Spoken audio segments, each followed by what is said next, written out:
In the many classes that I've been fortunate enough to teach here in the community, and I get to talk about poverty and homelessness to many willing audiences, I spend a lot of time in the Q&A session following my talk talking about something that I call the yeah buts. So one of the areas that I focus on is the fact that Orlando has the lowest median wage of any major US city. And the yeah but that I get is, yeah, but isn't that just because we have a lot of tourism-related jobs? Or I'll speak about how Orlando has a high poverty rate of around 15%. And the yeah but that I get here is, yeah, aren't a significant number of the people living in poverty like welfare moms just having children for the extra check? And that may sound crass, but that's the type of response that I get more often than you would think. Or I'll talk about how the fact that Orlando has one of the highest rates of homelessness anywhere in the United States, especially among children. Yeah, but homeless adults, don't they move south to the tropics, which is why Florida and California have such high homeless populations? Yeah, but is what I hear more often than just about anything else. So what if I told you that 93% of all homeless adults and children in Orlando were actually born right here in Orlando? What if I told you that reports in the last 5 years out of Los Angeles, San Diego, and other warm climate communities found that between 85 and 95% of homeless adults were actually from those communities? People aren't moving new places just to be homeless. Or what if I told you that less than 11,000 households in Orange County receive public assistance? Now, that may sound like a lot to you, but of the 500,000 Orange County families living here in this community, there are over 75,000 of them living in poverty.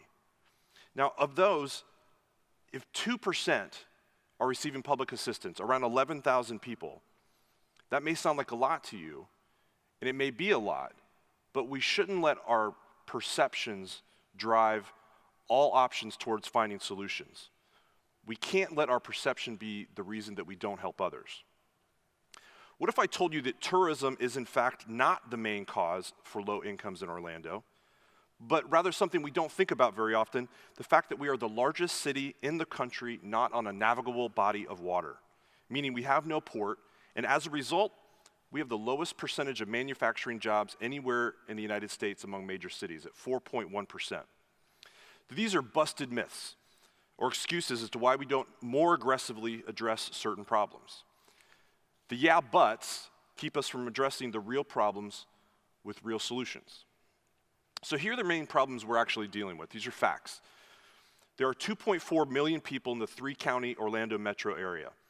Highlighted in red are the just over 1 million of our friends and neighbors that are working at household incomes that are so low we call them the working poor.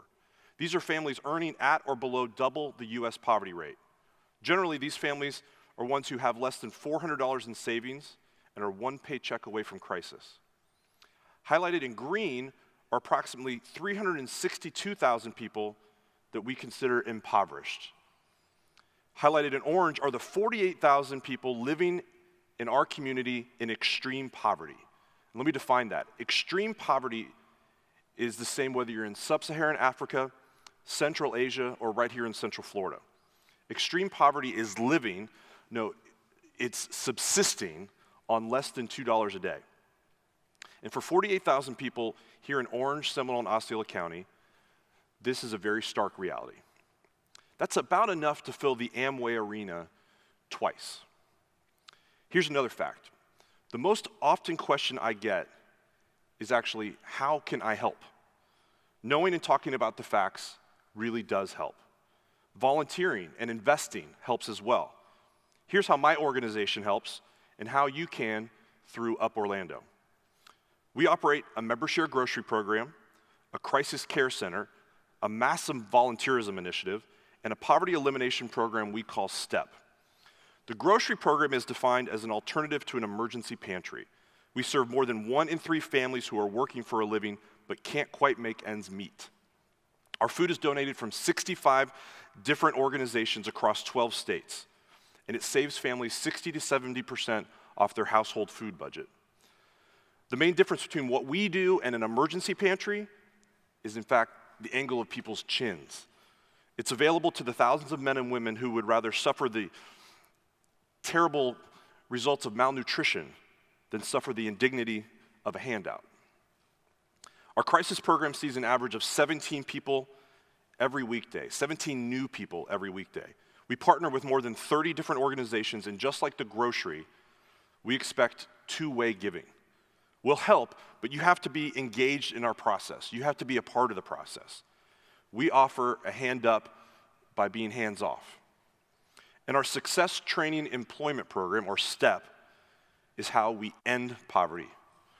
We enroll 20 adults every 6 weeks in a full-time series of classes specifically regarded to stabilize people, not just physically, but emotionally. We're working with adults who have very high barriers to employment. We work to stabilize them through building their self-confidence and their self-esteem.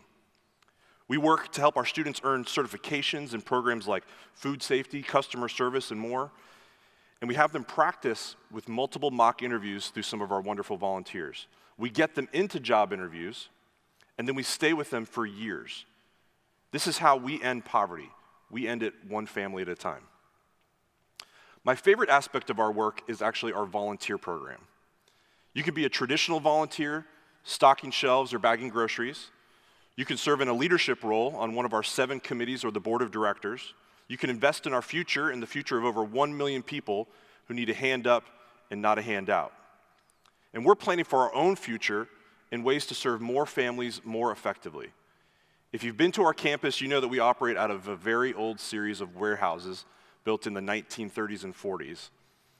But they're pretty solid, and we love our campus. This next slide is our campus. And highlighted here next is our existing crisis center. And then highlighted is the member share grocery program and marketplace that I spoke of. And then here's our education center where we run the STEP program. And here's our space for parking everyone that comes to us every day. Over 500 families every single day, 7 days a week. Earlier this year, we purchased 2 acres adjacent so that we can expand our parking. You can move to the next slide and it'll show how we expanded our parking. And you can go on to the next slide there. And that's for the land that we purchased.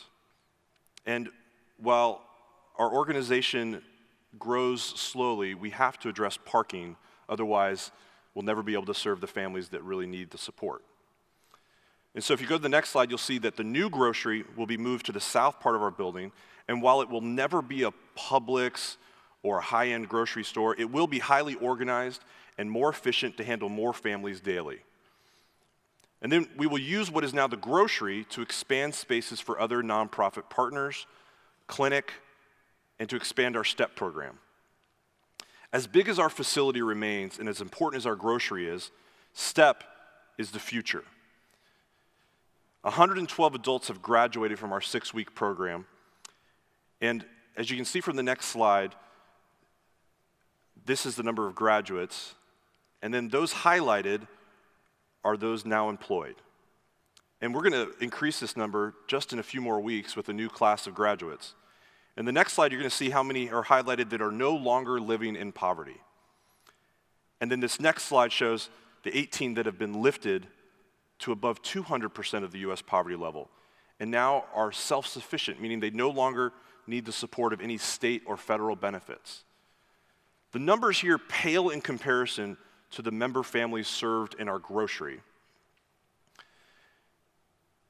We'll save member families in our grocery this year over $4 million. It'll be closer to about 4.6. It's 31,000 families that we serve. Yeah, but what happens if some of those families don't have to use the program anymore? Well, because the STEP program raises household incomes an average of $25,000 and lowers expenses related to government benefits, we see a $60,000 economic impact per family per year. And by the end of next year, we'll see a cumulative impact from STEP equal to that of the entire grocery program. And in 5 years, we'll see that economic impact increased by a factor of 10. So, does Orlando have a significant number of homeless families? Yeah. But the collaborative work of dozens of nonprofits, churches, the city, the county, just a number of wonderful, wonderful people in this community are making a dent through the new concept called permanently supportive housing. They've almost eliminated veterans homelessness in our community and are making considerable strides through a coordinated system of which UP is a major partner. So does Orlando have the lowest individual median income among the top 100 communities in the country? Yes, we do. But the country's largest single-site employer just agreed to a substantial wage increase for their cast members. And the amazing Orlando Economic Partnership is fighting tooth and nail to welcome new industries to Orlando. And while we may not have a water port, we are very near one of the few spaceports anywhere on the planet. And finally, does Orlando have a high rate of poverty compared to other like-sized cities? Unfortunately, yes. But we're also home to one of the most dynamic nonprofits working to fight poverty anywhere in the country.